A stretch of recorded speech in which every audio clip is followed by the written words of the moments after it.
We're now joined by Ben Jeger from Moloco. How are you doing today, Ben? I'm good, James. Good to see you again. Yeah, I know we've spoken a few times in the past, and I understand you've got a panel later on today, is that right? Absolutely. 5 p.m. So you've got to stay on it right till the end.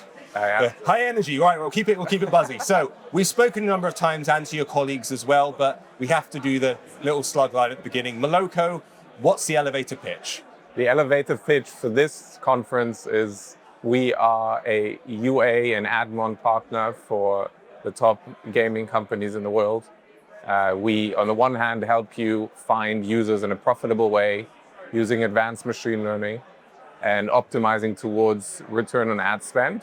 And on the other hand, we help you monetize through ads using our monetization SDK.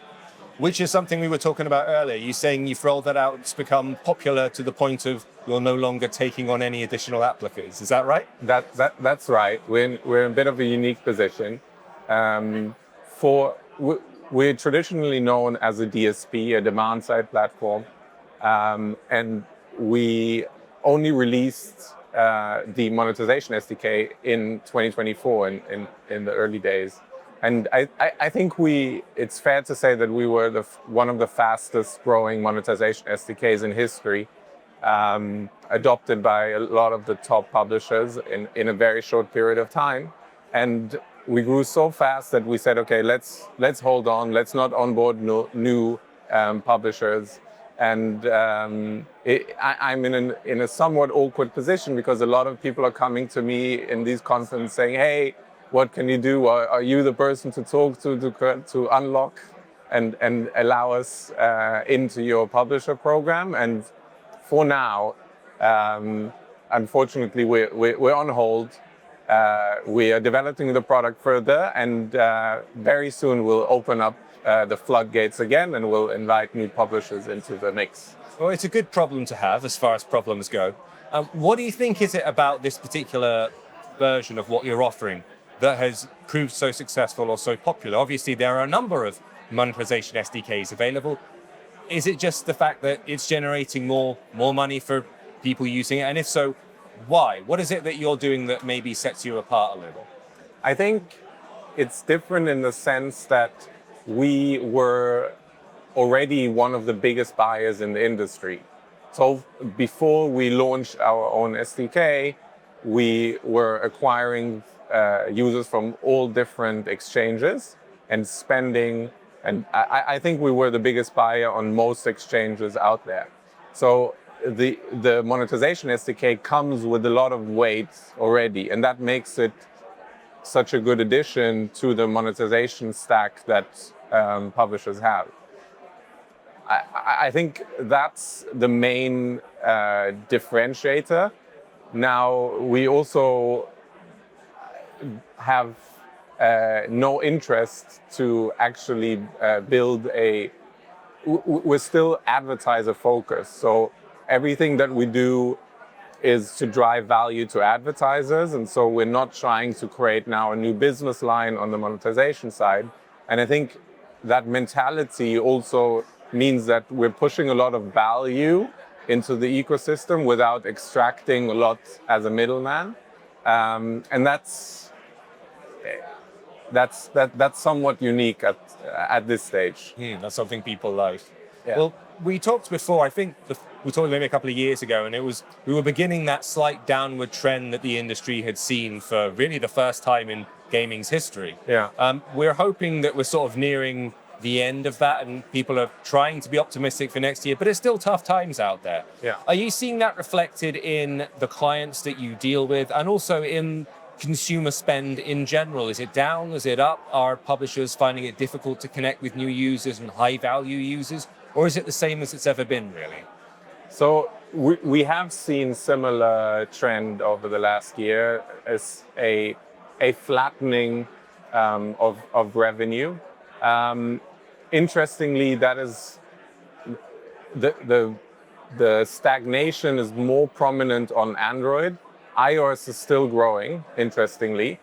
And when you look at high-value payers, that is very much concentrated in the US. So if you look at like the top high value payers, and that growth, revenue growth, it's coming from iOS US users to a large extent. And the numbers are extreme. Well, I read somewhere that like 60% of all ad spend is targeted at North America, basically. Yeah. And then you kind of UK is second, and then it's much smaller increments elsewhere. Yeah. Despite the fact that North America is this huge market, and as you say, the App Store specifically, we're seeing other app stores pop up. There's already a proliferation of them in kind of the MENA region and China and that sort of thing. But also with the legislation that's being passed in the EU at the moment, they are trying to introduce this idea that it's no longer two big stores. Web stores are becoming more popular. There are all these different ways of publishers getting their product to client and monetizing their clients as well.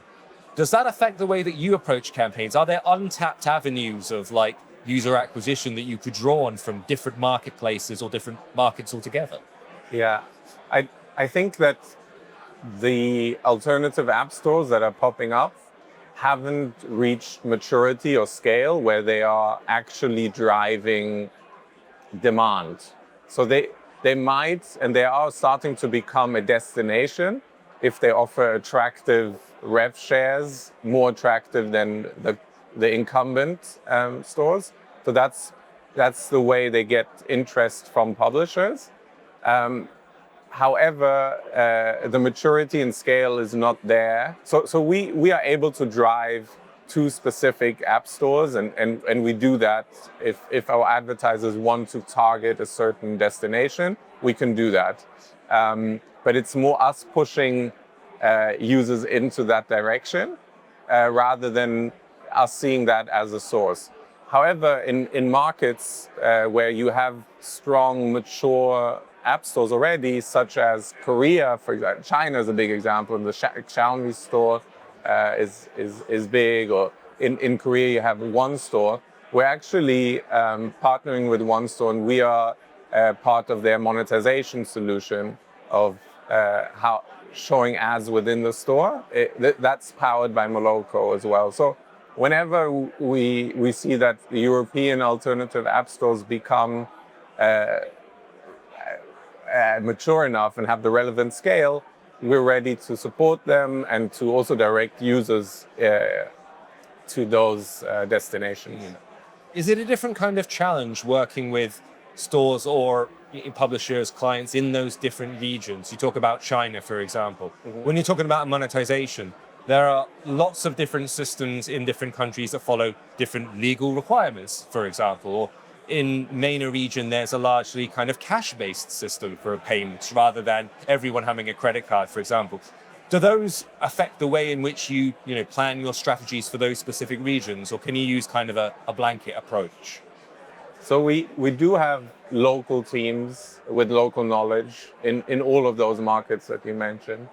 And that gives us some kind of advantage. But in terms of the technology that's behind it, it's all one system. It's machine learning based, and then it does adapt to the unique environment, but it's not us actively tweaking the system. So it's more of a self-learning safe.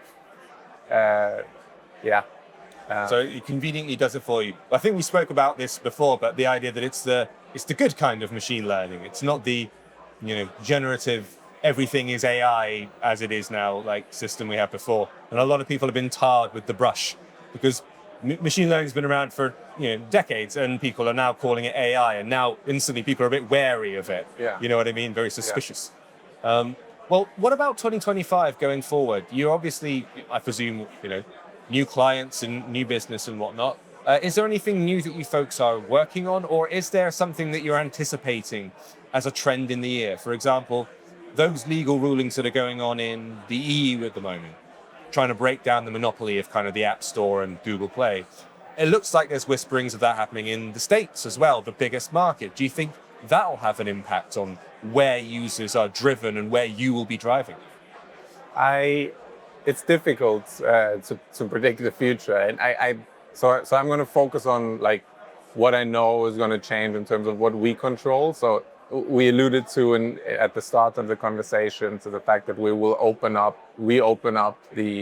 our push in terms of SDK for the ad monetization side. I think that will be a big change, and I hope that will help the market to improve monetization. So ad monetization will hopefully continue to grow with our help and with also other players in the market that are forced to just up their game. So I think that is going to be very promising for publishers. I think it's interesting to observe what other surfaces there are and what cross-pollination is possible, be it on the CTV side. That's something that we're looking at. It's also web to app is something that we're at least observing and making decisions whether that is the best use of our resource. But so I think there's many possibilities, but the one that I'm sure of is the ad monetization SDK. That's what's working for you, and you're sticking with it. Yes.